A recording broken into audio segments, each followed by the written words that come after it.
Study kung paano Paul, paano ni Paul i-differentiate ang purpose or ang work of the law at ang sin. Okay? So, kung isa, kung nato nagkaon nila, kung nato ng Quran, makita natin ang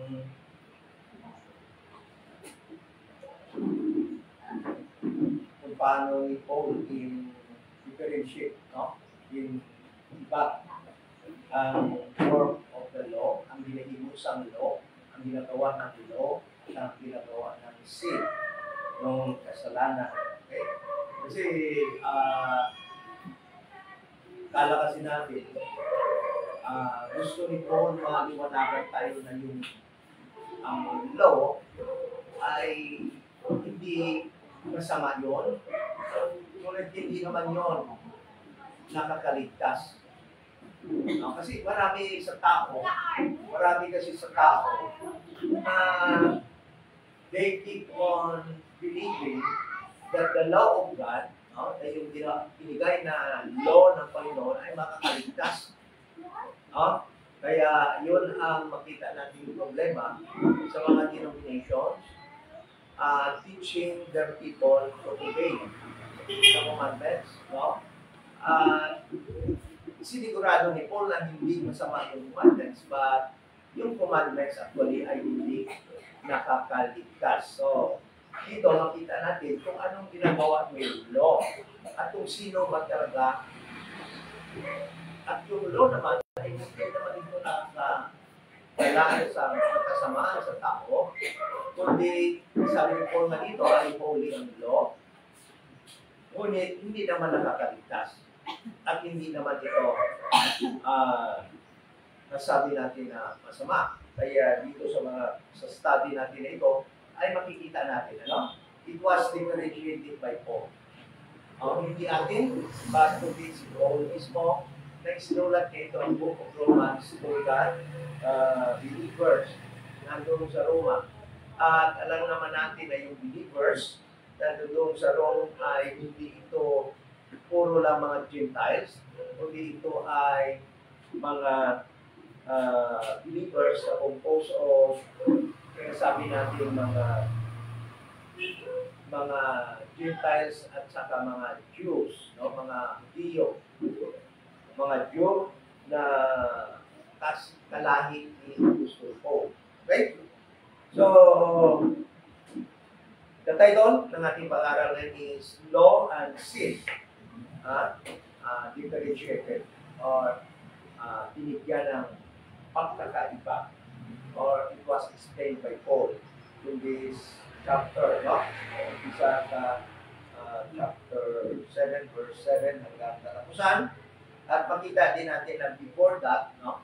Sa chapter 1 ay chapter 7 ay pinikita ni Apostol Paul, tinuro ni Apostol Paul kung paano tayo nagiging hindi na under sa law. And that is because we actually are dead, no? Patay na rin tayo. Naisama tayo doon sa kamatay ni Kristo, and it speaks of the death, burial, and resurrection of Jesus Christ, the gospel. Sinasabi natin, the gospel of the grace of God. So, before that, let us pray. Manabanalo, salamat po sa pagkakataon nito na mga pag-aaral namin.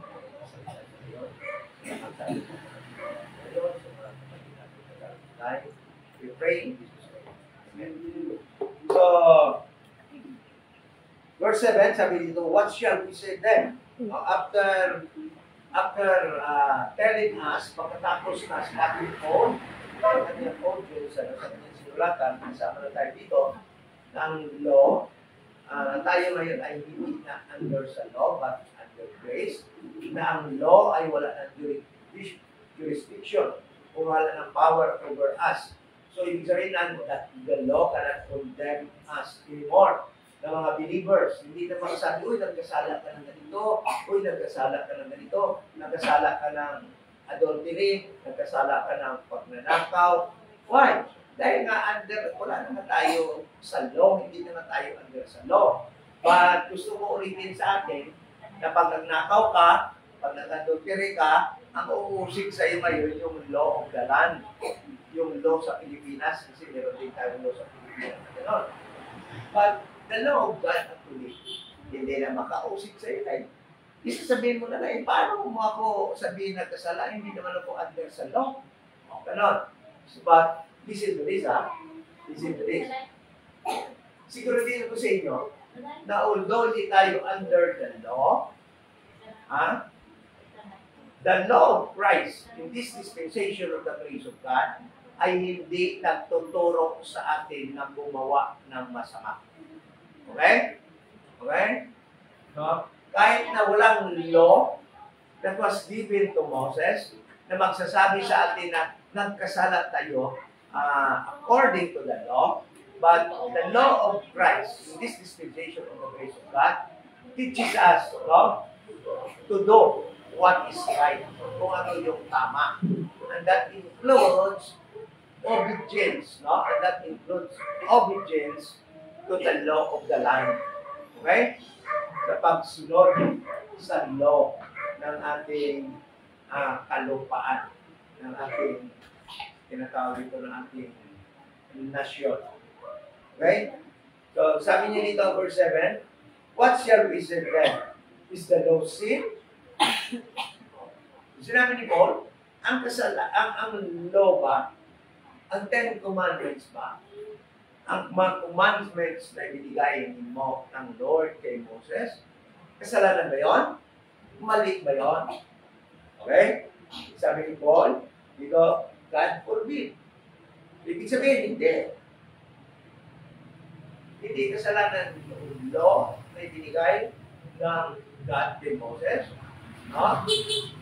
But sabi niya dito, I had not known sin but by the law. So, unang-una, no, it was explained by Paul, no, that the law is not sin. Hindi masama yung law that was given to Moses.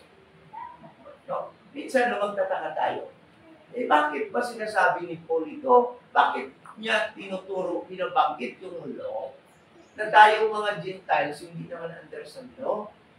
So, gusto kong liwanagin ulit na yung sinulatan niya doon sa Rome, no, ay mga Jew ang iba na believer na masyado yung dependent niya at masyado yung kanilang pagsunod sa law that was given to Moses by God. That is why, hindi tayo magtataka. Bakit Brad, nagtuturo ka naman na tayong mga Gentiles hindi under sa law, never been under the law. Totoo yun, dahil na pagbigay na ng law, it was given only to the Jewish people. Yung, alam mo yung mga Gentile, yung time na binigay itong law kay Moses, walang alam yung mga Gentile. They were not taught of the Ten Commandments. Hindi naman sila tinuruan ng Ten Commandments. Bakit? Kasi nga, yung mga law na yun ang binigay, tinuro lang ni Moses doon mismo sa mga citizen ng Jewish ng Israel. Okay? So, bakit kayo din tayo tinuturuan ni Paul dito? So, hindi mo natin ulit, dahil yung sinulatan niya doon sa Roma, maraming mga Jewish na na-convert or na-stay under sa grace, under sa dispensation of the grace of God, na pwedeng umaasa pa rin, tumatalima pa rin sa law, at nag-aakala pa rin maligtas sila sa pag-obey ng law. So this teaching actually is directed by Paul to the Jews that were saved sa gospel of the grace of God. Okay? At alam nyo, sa time natin ngayon, sa panahon natin ngayon, kailangan dito ng turo na ito. Bakit? Alam nyo, kung sa time ni Paul, sa time ni Moses, walang mga Gentile na nagpa-practice ng law. Sa ngayon, sa panahon natin, ang daming Gentile na tinuruan ng mga denomination na magsunod ng law.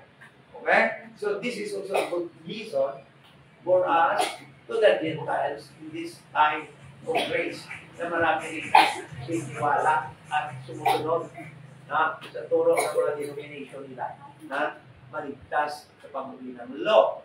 Okay? So, sabi dito, nay, verse 7 now, Romans chapter 7, verse 7, nay, I had not known sin but by the law. So the first purpose of the law, no, is to make sin known to people. Right? Yun ang unang purpose ng law upang yung sin ay makita at malaman ng mga tao. Okay? Dahil kung wala yung law, walang sin. Okay? Walang magsasabi sa tao na nagkasala ka.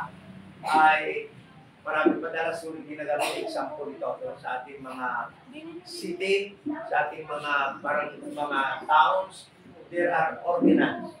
O kung wala ordinance, halimbawa ngayon. Ano ngayon? Eleksyon. There is an ordinance. No? Ngayon, na bawal magdala ng armas, ng baril. Di ba? Whether it is licensed or not, in this period of election period until May, ay bawal yun. Kaya mayroong mga checkpoint. So, dahil may law, may ordinance na gano'n, alam natin. And that is the work of the law. To inform people na mali yung gagawin mo na yan, mali yan. So that is the first work of the law. Why it was given. No? So, gusto siguro ni Paul na maintindihan ng tao na the law has no saving power. Bakit? Dahil napakaraming Jewish na naligtas doon sa Rome, naniniwala that obeying the law, no, as they practice, na pinapractice nila ay makakaligtas sa kanila. Okay? So anong sabi ni Jesus Christ nung nagtanong yung rich young man, ay nung tinanong niya si Jesus Christ, how can I have eternal life? Anong sabi ni Jesus Christ? Obey the command. O, diba? So, it seems that the law ay may saving power. But the truth is, wala. Wala because nobody can perfect the law. Right? But it was actually told by Paul that the law is to make people know of sin. Okay? Para malaman nila ang kasalanan. Sabi niyo pa dito, for I had not known lust except the law had said, thou shalt not covet. Okay? So, that is the work of the law. Okay? Hindi yan trabaho ng kasalanan. Okay? Ang trabaho ng kasalanan, iba naman. So, that is why napakagaling ni Paul sa pag-differentiate ng sin and law sa mga verses dito. But sin, sabi niya dito, but sin, yung kasalanan. Ano naman yung pinagawa ng sin? But sin taking occasion by the commandment. Kumbaga yung sin ay sinamantala ng sin dahil lang andyan na yung commandment. Ano nangyari ginawa ng sin? Sinamantala ng sin of taking occasion by the commandment wrought in me all manner of concupiscence, for without the law, sin was death. Paano ba natin hindi dito? Itong verse. Sabi dito, No, before. But sin, taking occasion, or sinamantala, at ginamit niya yung commandment, at sa pamamagitan ng commandment na yan, dinala root in me.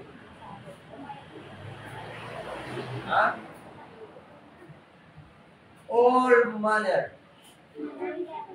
of concupiscence, desire to sin, lalo sa sexual sin. Okay? No? So, nung andyan na yung commandment, it was mentioned by Paul, no, sa about last, no, sa earlier verse, no, particularly, mention niya ni Paul. Because yung word na concupiscence is related to sexual sin.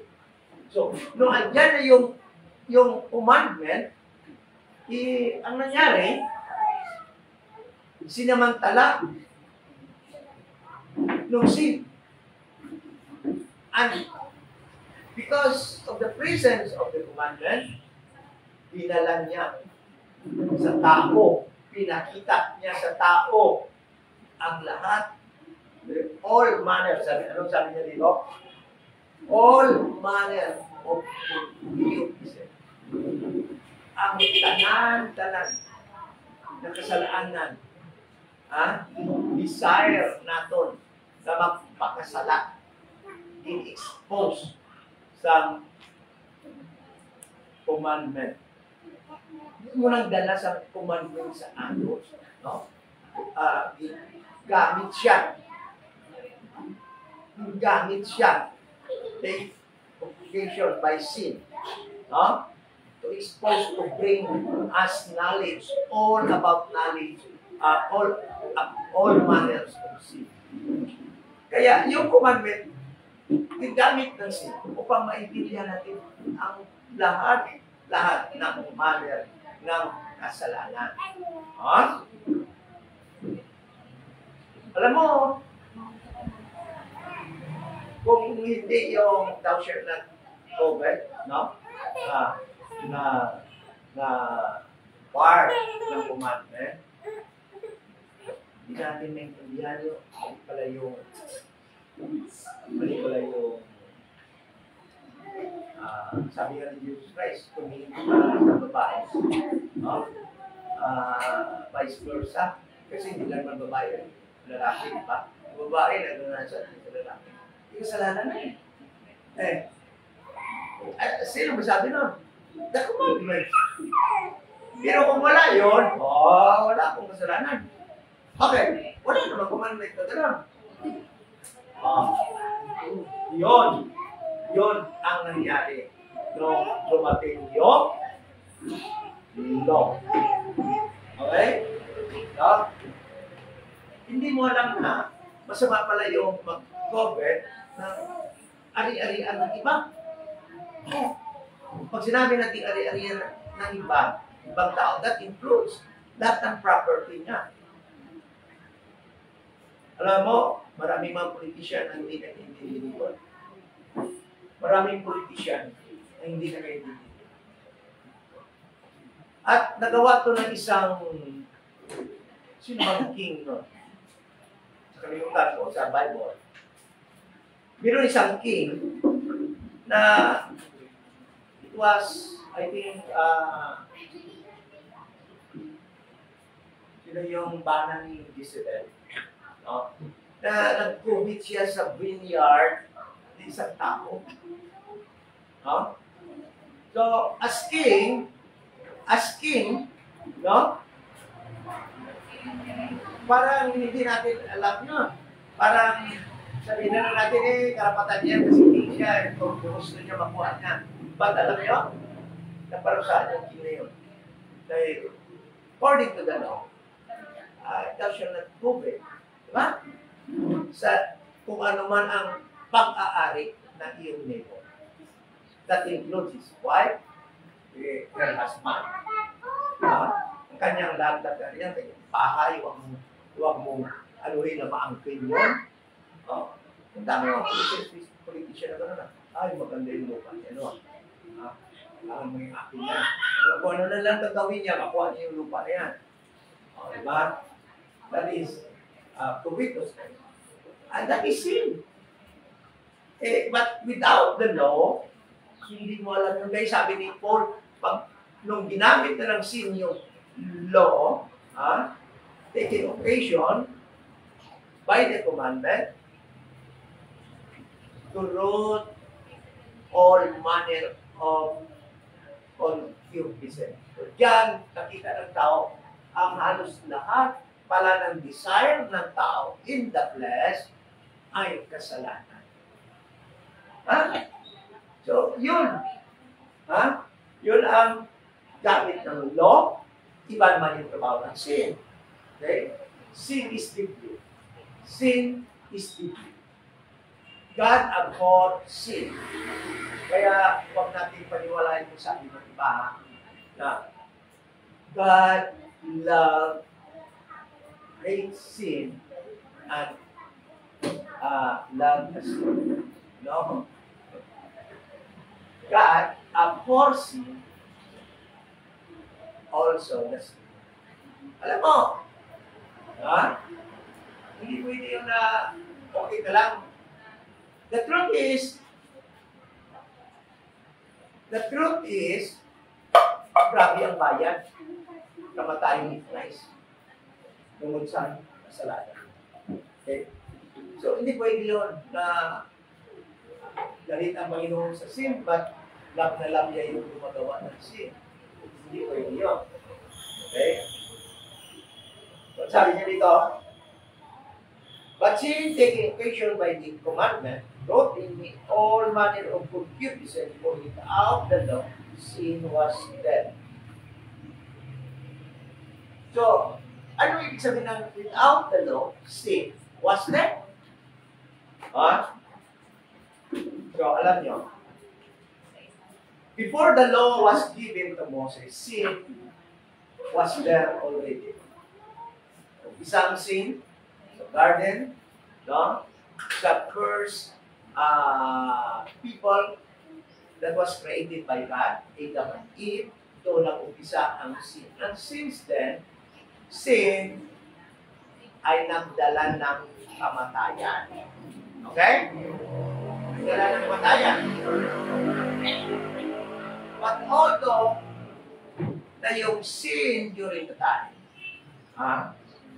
ang tao during the time, namatay because of sin of Adam and Eve. They were not guilty of their own sin during the time.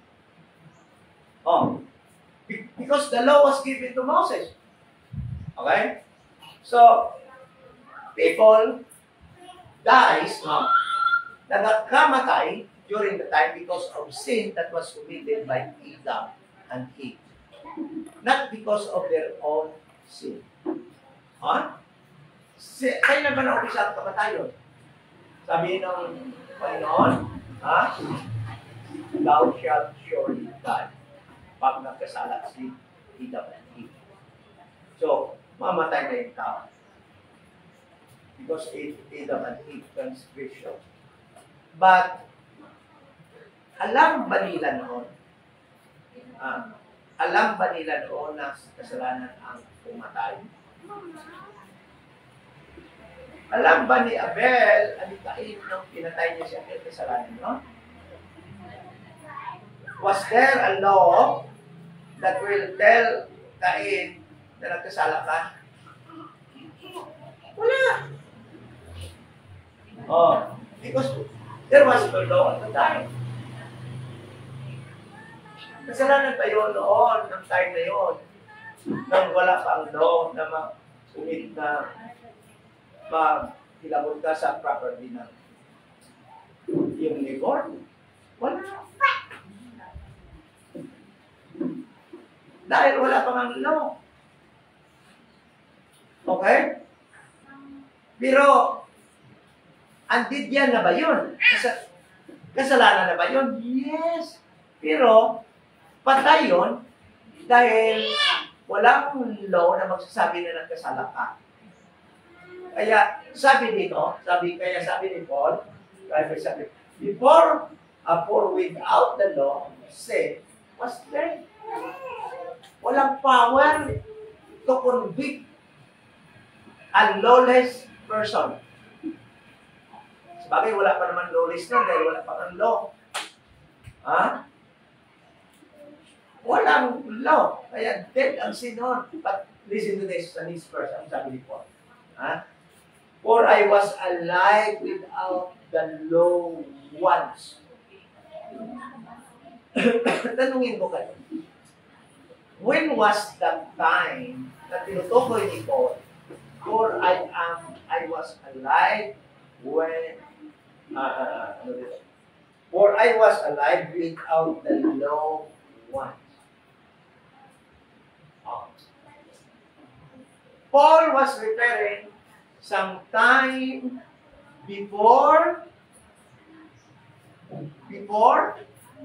the law was given. Buhi ang tao, buhi ka, wala kang kasalanan. Yung kasalanan na lang noon ay yung transgression ni Adam and Eve. But, sabi ni Paul, for I was alive without the law. Meaning, the word alive here, you are not convicted. Wala kang na-commit na kasalanan. But when the commandment came, when was the time that the commandment came? During the time of Moses. Yun yung commandment was given. Okay? Yan yung pagdating ng lupa. Sin! Ano sabi ni Paul? Sin! Revive. Ano ibig sabihin ng word na revive? Nabuhay. Nabuhi. At sino naman yung namatay? Yung buhay no na tao ay namatay spiritual. You could also be killed physically. Because of the... Alam nyo, nung panahon nung binigay yung law, you can be killed by the law spiritually and physically. Kaya natin sa law, no? Di ba? Pag sinabi na pitay. O, di ba? So, yun. So,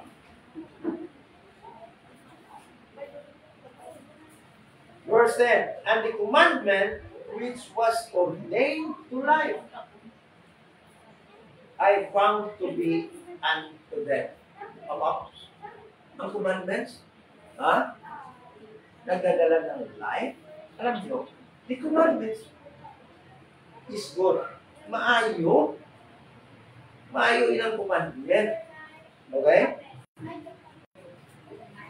It was ordained or given for people to have life. Maayo nga kabuhi pala. No, hindi kasi nila this does not speak of salvation. I found to be unto death. Tama lang. Unto death. For sin taking occasion by the commandment, deceive me and by its to do me. Paano naloko si Paul? Paano naloko tayo? Paano naloko yung tao ng sin? For sin, inulit na naman niya, for sin taking occasion by the commandment, deceive me.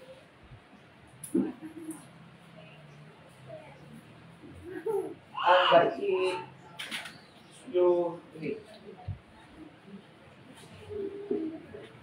Alam mo, people, no, yung tao, another work of sin is this.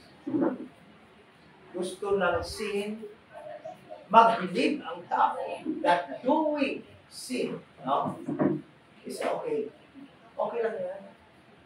Okay lang yan. Maliit lang naman yan. Hindi naman gano'ng problema yan. Okay? Before the law, before the commandments was given, talagang okay lang naman. Ha? Kasi nga, hindi mo nga alam ang heavenless, ang kadako, dali isang sala na mahimo mo without the law. Hindi mo ma-sure. That is why sin sometimes deceive us, no? Even Paul sabi niya, naloko siya, na-deceive siya ng sin.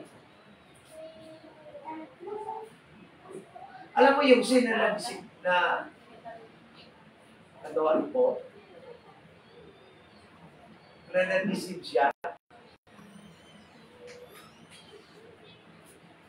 Na okay lang mag-persecute ng church nila ni Peter. Kaya, tignan mo, persecute.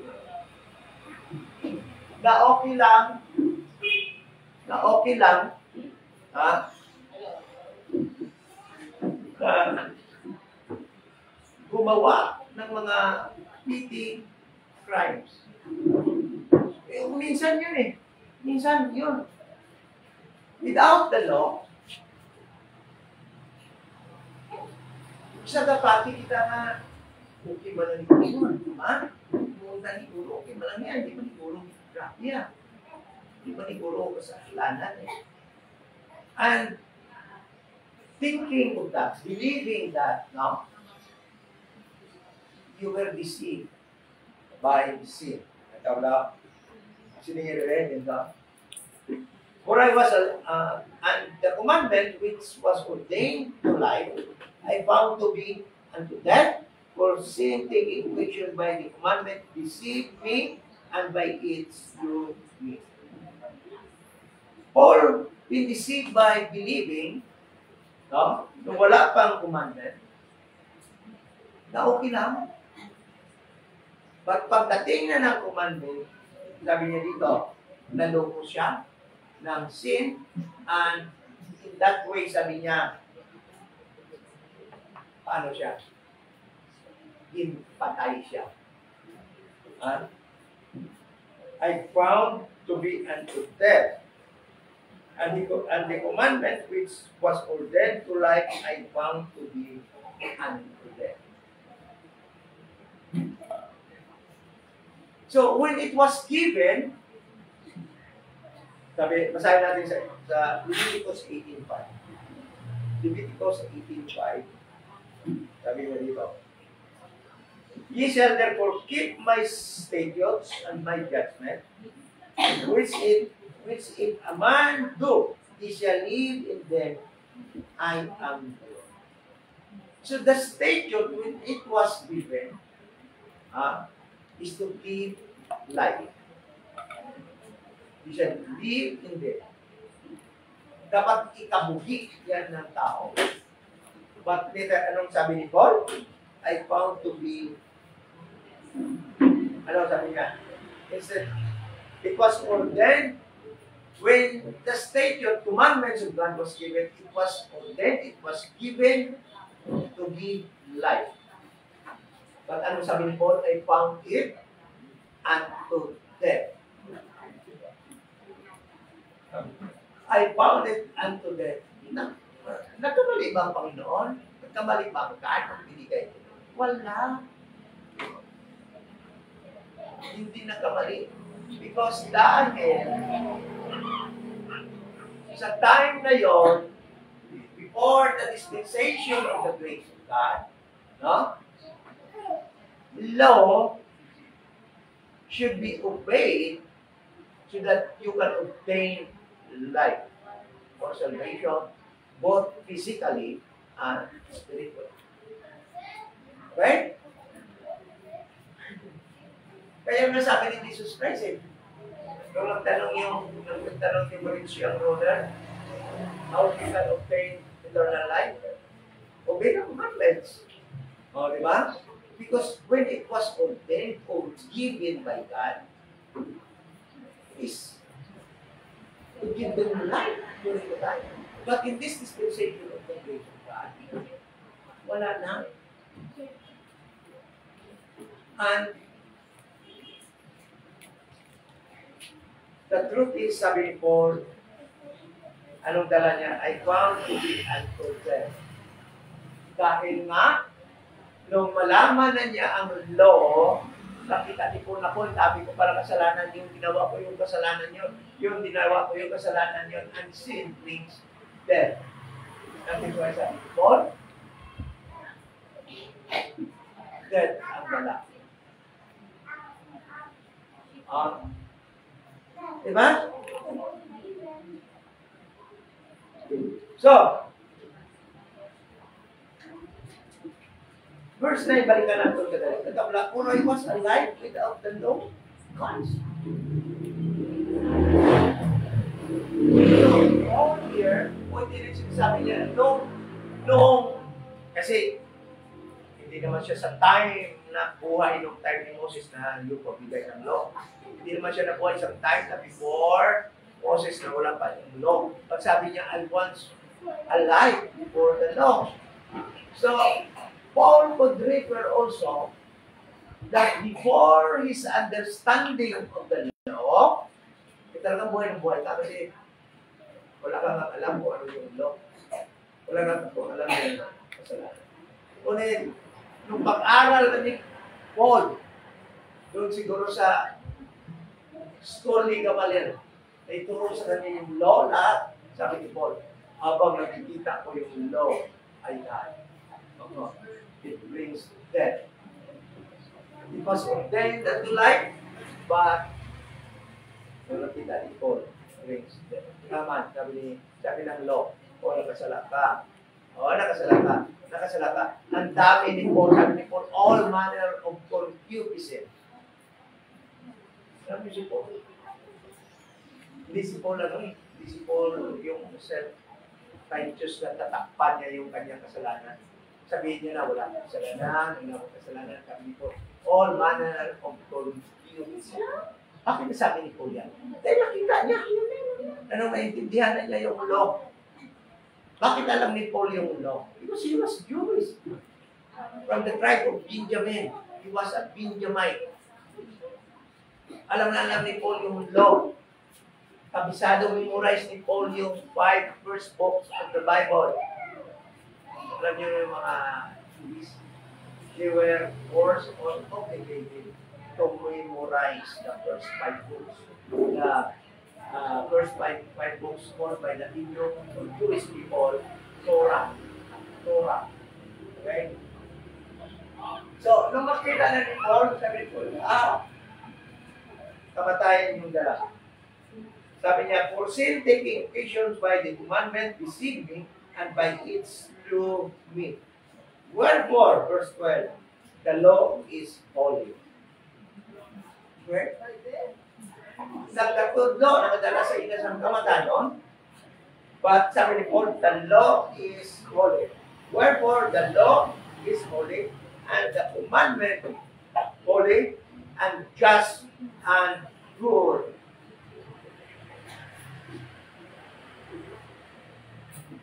So, bakit? Paano mo nasabi ni Paul yun? Na holy? Commandment is holy. The law is holy. Commandment is holy. Just and good. Because the law, no? The truth is the law ay nagtuturo talaga ng mabuti.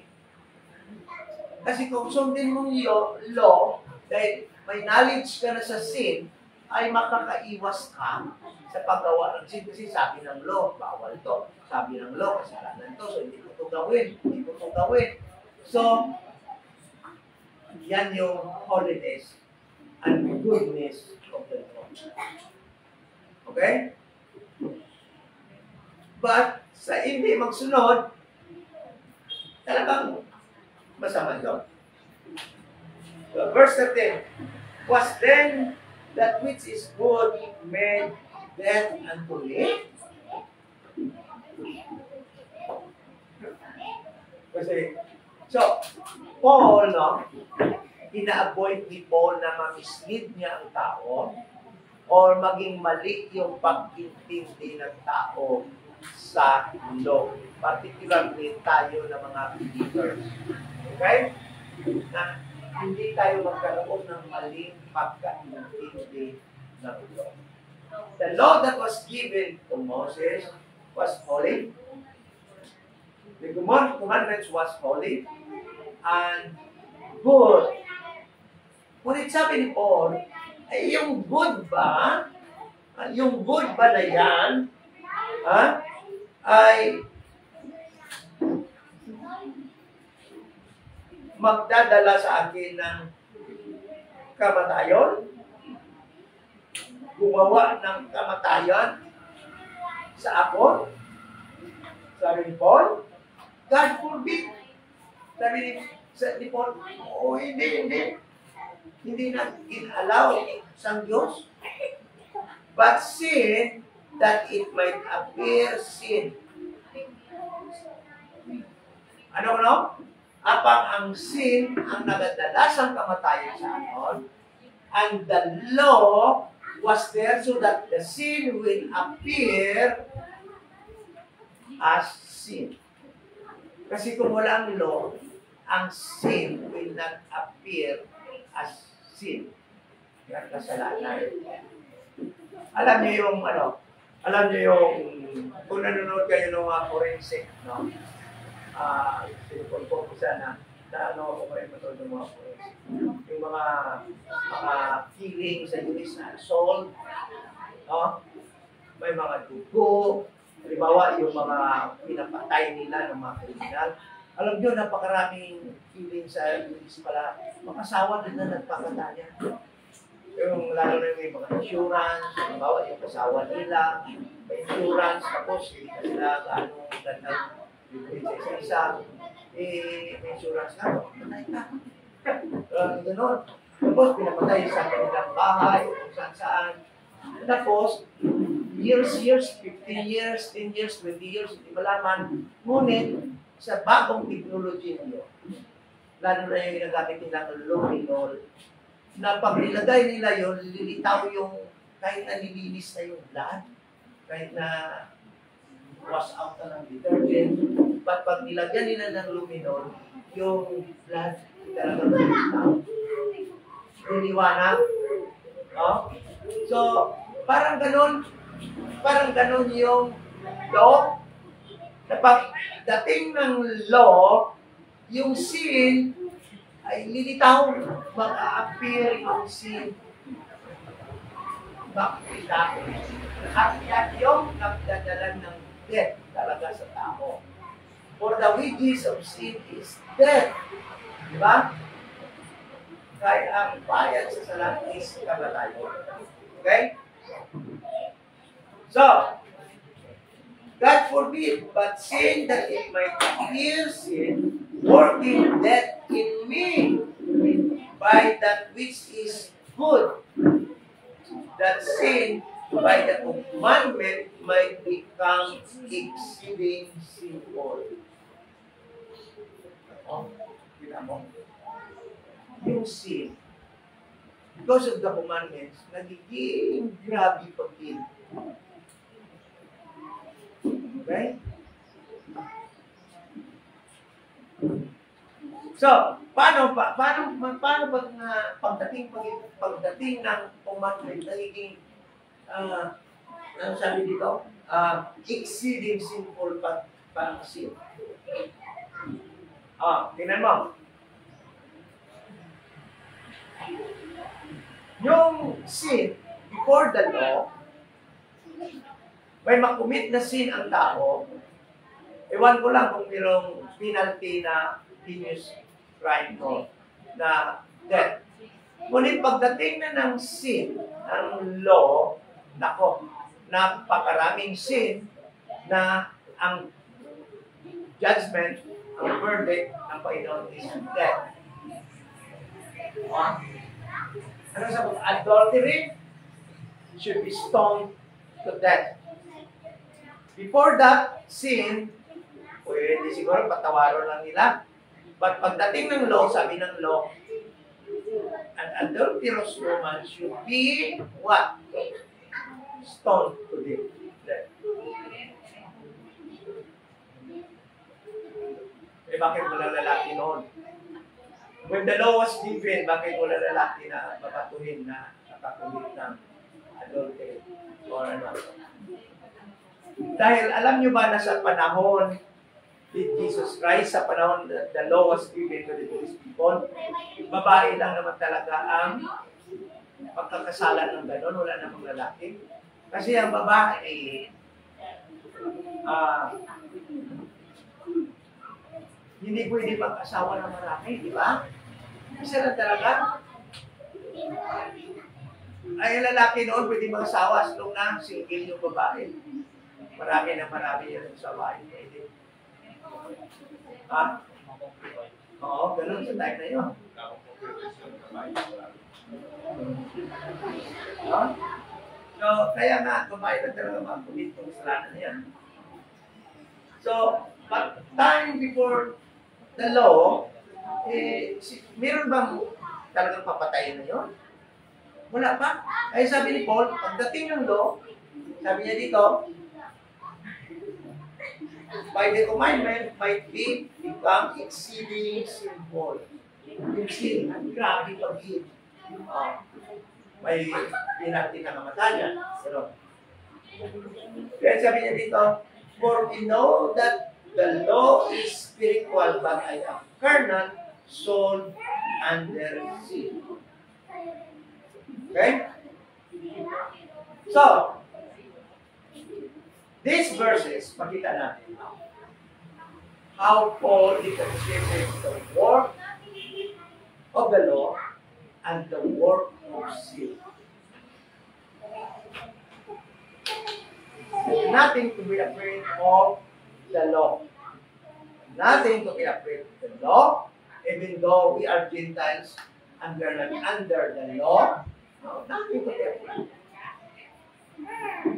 Paul here was trying to tell his Jewish audience who were dependent on the law during the time. Ngunit itong mga verses na to, very relevant sa atin ngayon sa panahon na ito, sa ating mga Gentiles. Bakit? Bakit hindi noon sa panahon na yun? Dahil yung panahon na yun, wala namang Gentiles na sumusunod na itong law na ito. Kaya alam nyo, ang panahon natin ngayon, because of many denominations, na nagtuturo na sumunod sa law, kaya napakaraming Gentiles ngayon trying to observe the law that was given to the Jewish people. Dahil gusto nila mang-hold up. Dahil pag napasunod nila ang Gentile, madali nila ma-hold up ng mga tayo. Okay? So yun. Okay? The law and sin being differentiated by Paul. And hopefully, naintindihan natin yun ng mga believers at least tayo sa panakit ng dispensation. Nandiyan lang tayo sa ating position, ano? So, then, next, break muna tayo, fellowship, then, magpuproceed tayo sa ating second session. At yung ating sasagutin na tanong is, napakarami nito kasi merong kapatid natin padala ng video na isang Iranian former Hezbollah na nasave daw siya dahil napakita sa kanya yung God.